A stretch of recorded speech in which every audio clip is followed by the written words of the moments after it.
Hey everyone, and welcome back for another deep dive with us. Today you're going back to a moment in time that I think uh, probably a lot of people didn't see coming. And it's a speech that really took the world by storm. And this was during a time when it felt like everybody was just waiting for, the same old political battles to keep raging on. Right. And we're talking about Donald Trump's second inauguration. Yeah. And let's just say his son Barron really kind of stole the show He did. in a way that I don't think anybody could have predicted. It's interesting, isn't it? Because you have this backdrop of, political tension, the Yeah. anticipation of another 4 years of a Trump presidency. And the sources really paint this picture of electric energy, and uncertainty kind of hanging in the air. Yeah, and of course, front and center, there's the Trump family with a young Barron Trump, nearly 7 feet tall at 18, standing there next to Melania. Yeah, you can't miss him. No. And it's crucial to understand that this was a time of deep division in the country. Yeah. And the inauguration was almost a physical representation of that divide. You had supporters and detractors on both sides, strong emotions, and this sense that things were really about to get even more heated. So Trump delivers his second inaugural address.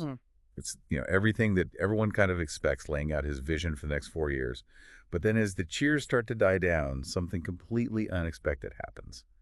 Barron steps forward. And you can practically feel the collective gasp from the crowd. Yeah. Sources describe this wave of silence, these murmurs of confusion. Right. No one, not even the, seasoned political commentators, they had no idea what to make of this moment. And even the Trump family seems taken aback. Yeah, it's like that moment where everybody is holding their breath, wondering what is about to happen. Right. And, we have to remember Barron was incredibly private up until this point. Oh, yeah. This is not somebody who was looking for the spotlight. Exactly. He was almost an enigma, especially when you compare him to the rest of his family who, they're constantly in the public eye. So to see him stepping forward like this was completely out of character, and it really threw everyone off balance. So he steps up to the podium, adjusts his tie, takes a deep breath, leans into the microphone, and then he starts speaking. And right away, the tone is something completely different. It really is. Instead of the powerful, booming voice that we're used to hearing from his father, Barron spoke softly, thoughtfully, and there was this vulnerability in his voice that immediately disarmed the audience. Yeah. And he starts by acknowledging the significance of the day, not just for his father, but for the whole country. Mm-hmm. And he talks about, witnessing the arguments and the divisions tearing the country apart and how deeply they affected him. And this is where I think it gets really interesting, because he admits that for a long time he felt like it wasn't his place to speak up. Right. And that's a sentiment that resonates with so many young people, right? This feeling of being overwhelmed by the problems of the world and not knowing what to do about it or how to make a difference.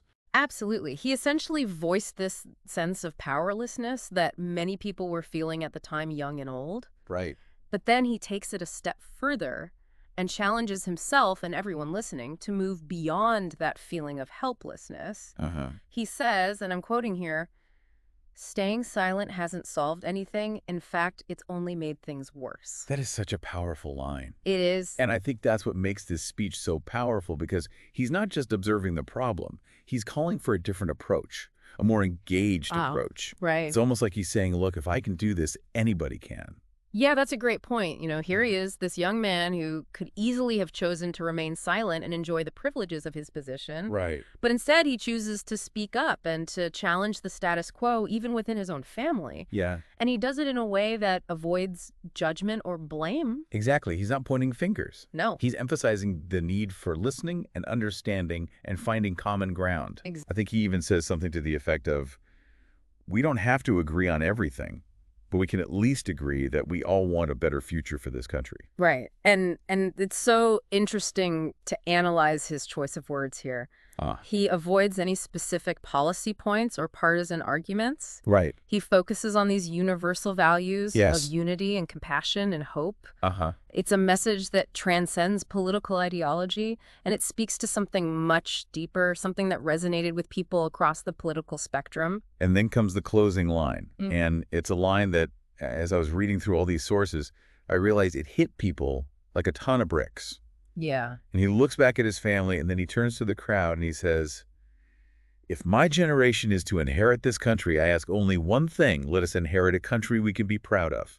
Oh, that line is brilliant in its simplicity and its directness. Yes. It's essentially challenging the older generation, including his own father, to think about the legacy they're leaving behind. What was the reaction like? The crowd was floored. Yeah. There's this stunned silence followed by this applause. Uh-huh. But it's not the typical kind of applause you hear after a political speech. Right. It's more subdued, more thoughtful, almost like everyone's trying to process what they just witnessed. Like, they expected a political speech, but they got something much deeper. It is something much more personal and profound. And then, of course, social media explodes. Oh, yeah. Clips of the speech go viral. Hashtags like Barron Trump speech and Voice of Unity start trending globally. Globally. It's this moment that completely captures the world's attention, and everybody is trying to make sense of it. It's fascinating to look at the range of reactions, though. Uh-huh. Some people are praising his maturity, his courage to speak out on such a divisive issue. Right. Others are a lot more skeptical. They're questioning his motive, suggesting that this was all a calculated PR move. Uh-huh. And even Oprah Winfrey weighs in on this. She tweets out, "Sometimes the most unexpected voices speak the loudest today." Barron Trump reminding us of the power of hope. And you know, Oprah's voice carries a lot of weight, Oh, absolutely. especially when it comes to social and cultural commentary. So her endorsement of his message, even if it was indirectly, speaks volumes about the speech's potential impact. And then you have the late night comedians Of course. who can't resist jumping on this unexpected event. Right. You know, we're talking about jokes about ghostwriter staged moments. All of it. But even their humor, I think, kind of underlined how improbable this whole thing was. It's like they couldn't ignore the sheer audacity of this young man stepping forward and delivering such a powerful message on a stage that was, let's be honest, designed for someone else entirely. But here's what really struck me as we were going through the sources. Okay. Young people, they really seemed to connect with Barron's message. They did. We're talking about high school students, college students, having these deep conversations about the state of the country, about leadership, about responsibility. Uh-huh. It felt like they finally had someone speaking directly to them, Right. addressing their concerns and anxieties in a way that resonated. And that's the crucial point. This wasn't just a speech that, grabbed headlines. Right. This sparked a conversation. Yeah. Particularly among a generation that often feels ignored or dismissed by the political establishment. So the question becomes, who is this Barron Trump? Right. What led him to this moment? What was going through his head as he stepped up to that podium? And thankfully, the sources offer some insight into his motivations. And that's what we'll be exploring in the next part of our deep dive. I can't wait. Stay with us. It's really fascinating to delve into the aftermath of this speech and see how it resonated with people, because it wasn't just about the words themselves. It was about what those words seem to represent. Right. This yearning for unity, for a break from the constant political battles. Uh-huh. And it seemed to touch a nerve. Yeah, it's like people were waiting for someone and anyone to articulate this desire for something different, something better. Right. And the fact that it came from such an unexpected source, someone so young and seemingly removed from the political arena, made it all the more powerful. Yeah. Almost like his age and inexperience became strengths in this context. Right. He wasn't weighed down by political baggage or past allegiances.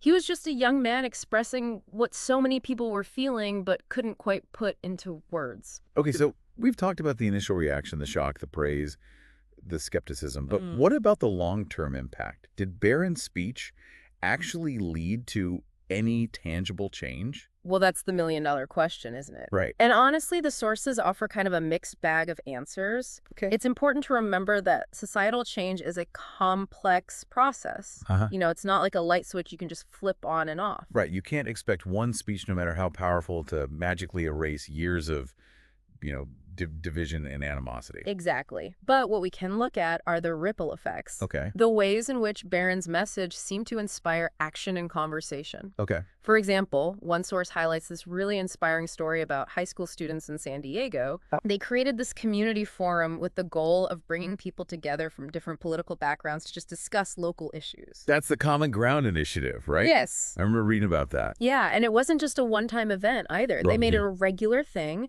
and from what I understand, it actually had a real impact on the community. Yeah. People were actually talking to each other, listening to each other, finding common ground. That's amazing. And that's what's so interesting about this example.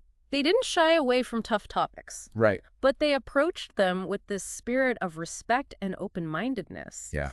And they specifically cited Barron's speech as their inspiration, his emphasis on listening and understanding as the foundation for any meaningful dialogue. So it sounds like Barron's speech didn't offer concrete All solutions, right. but it did something arguably more important. What's that? It shifted the mindset, the approach to engaging with those who hold different views. Absolutely. It Yeah. provided this framework for having those difficult conversations. For moving beyond the shouting matches and the partisan talking points Yeah. that had become so prevalent in political discourse. And it wasn't just limited to community forums. No, it wasn't. The sources also describe the emergence of grassroots campaigns like the one in Cincinnati Yes. that focused on bridging divides within neighborhoods, bringing people together through shared experiences rather than political affiliations. Yeah. And, you know, this idea of starting with ourselves, Yeah. that was a direct quote from Barron's speech, Uh-huh. and it became their guiding principle. I love that. It was about recognizing that change starts at the individual level with our own willingness to connect with those who are different from us. It's amazing to see how this speech delivered on such a grand stage resonated in these smaller, more intimate settings. It is. It's like Barron's message gave people permission to reach out, to start those conversations, to build those bridges in their own communities. And then there's the impact on social media, which, as you know, can be both a blessing and a curse. But in this case, it seemed to amplify Barron's message in a really positive way. Oh, absolutely. Yeah. The sources describe this surge of activity online, especially among younger users. Yeah. It wasn't just about sharing clips of the speech or expressing agreement. It was about taking action, putting Barron's words into practice. Right. Remember those viral challenges that were popping up on TikTok and Instagram? Oh, yeah. Encouraging people to share ways they were bridging divides in their own lives, whether it was volunteering in their communities, having difficult conversations with family members, or simply making an effort to understand perspectives different from their own. I remember those. It was so refreshing to see young people taking ownership of this message. Yes. You know, not just passively consuming it, but actively finding ways to make a difference. It felt like a genuine movement, a collective effort to shift the conversation in a more positive direction. And that's a key takeaway here. Barron's speech wasn't just about words. It was about inspiring action, about empowering individuals to make a difference in their own spheres of influence. Yeah. Now, of course, it wasn't all sunshine and roses. Right. The sources also highlight the inevitable backlash. You know, those who criticize Barron's message as naive or out of touch. Right. Some argue that someone raised in such privilege couldn't possibly understand the struggles faced by marginalized communities. Uh-huh. Others dismissed his words as empty rhetoric, lacking concrete solutions to complex problems. And that's an important point to consider. Not everyone was on board with his message. Right. Some people felt like it oversimplified the issues, or that it was a way to deflect attention from the real problems facing the country. And there were definitely some sharp critiques from political commentators, especially those who had been vehemently opposed to Donald Trump's policies. Of course. They saw Barron's speech as a distraction, a way to soften the Trump family's image. Right. They questioned his motives, suggesting that this was all carefully orchestrated to gain public favor. And, you know, it's impossible to know for sure what was going on behind the scenes. But what's undeniable is that Barron's speech sparked a conversation, a debate, and that in itself is significant. Yeah. It forced people to confront these deep divisions in society, to engage with these questions of unity, compassion, and responsibility. Even if people disagreed with his message, they couldn't ignore it. Exactly. It became this cultural touchstone, Right. something that everyone was talking about, arguing about, thinking about. And that kind of widespread engagement, even if it's contentious, can be a catalyst for change. It's like that old saying, the only thing worse than being talked about is not being talked about. Yeah. Barron's speech, whether people loved it or hated it, got people talking. It did. It brought these issues to the forefront of the national conversation. And it's interesting to note the reaction within the Trump family itself. Yeah. The sources reveal that Melania expressed pride in her son's courage, while his siblings were reportedly moved by his decision to speak out. Uh-huh. But Donald Trump himself remained publicly silent, which of course led to a lot of speculation about his true feelings. Right. It was such a departure from the Trump family's usual dynamic, where Donald Trump was always front and center dominating the conversation. Right. To see him take a step back and allow his youngest son to take center stage, it was a moment that really made people think. Was it a calculated move? Was it Yeah. genuine respect for Barron's independence? I guess we may never know for sure. Right. But the result was undeniable. Barron's speech became a phenomenon. It did. The sources describe it being used in leadership seminars, sermons, even corporate team-building exercises. Wow. It seemed to tap into this universal yearning for connection, for understanding, for a way to move forward amidst all the chaos. And that's what makes this whole story so compelling. It's Yeah. not just about politics. It's about the human condition. Mm-hmm. It's about the power of words to transcend boundaries, to spark hope where there was despair, Yeah. to remind us that even in the most divided times, we are all ultimately connected. So where do we go from here? Was Barron's speech just a fleeting moment of inspiration, or did it plant the seeds for lasting change? We'll explore those questions when we return for the final part of our deep dive. We've explored the context, the speech itself, the immediate reactions, and kind of the ripple effects of Barron Trump's unexpected message. Yeah. But as we wrap up this deep dive, I keep coming back to this one question. Okay. Did it actually change anything in the long run? I mean, that's the challenge with these kinds of moments, right? They Right. capture our attention and they really spark hope. Yeah. But translating that initial energy into lasting change, that's where things get really complicated. Right. It's so easy to get caught up in that feel-good aspect. Uh-huh. The idea that one speech, no matter how powerful, can just fix all these deep-rooted problems. Exactly.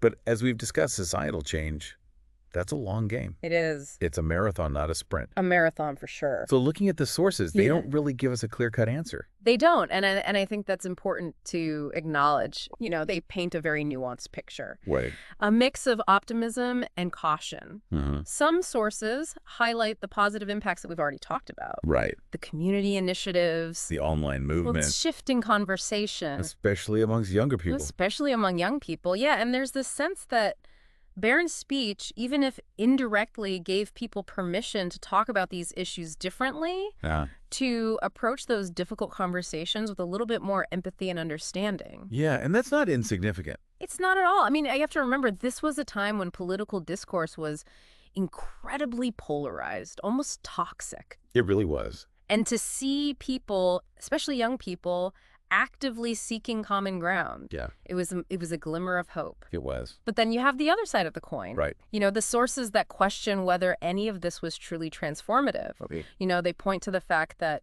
a lot of the underlying political divisions, those still remain. The systemic issues haven't disappeared.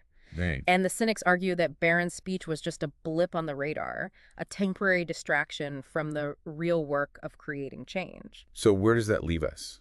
What's the takeaway for all of this?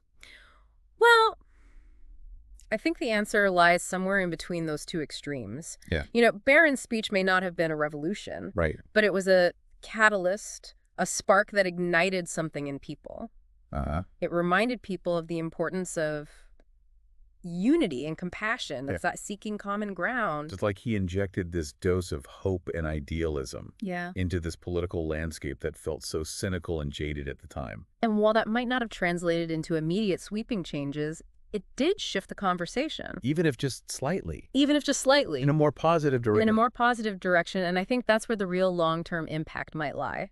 Okay. Not in some grand political reform or policy change, Uh-huh. but in the countless individual choices that people make every day. The way they interact with each other, Yeah. the way they approach disagreements, the way Right. they participate in their communities. So that ripple effect that we were talking about. Exactly. The idea that small actions multiplied across society can create a wave of change. And Barron's speech, in its own way, contributed to that wave. Yeah. It reminded people that they're not powerless, Uh-huh. that even amidst the chaos and division, Yeah. they have a choice to be part of the problem or part of the solution.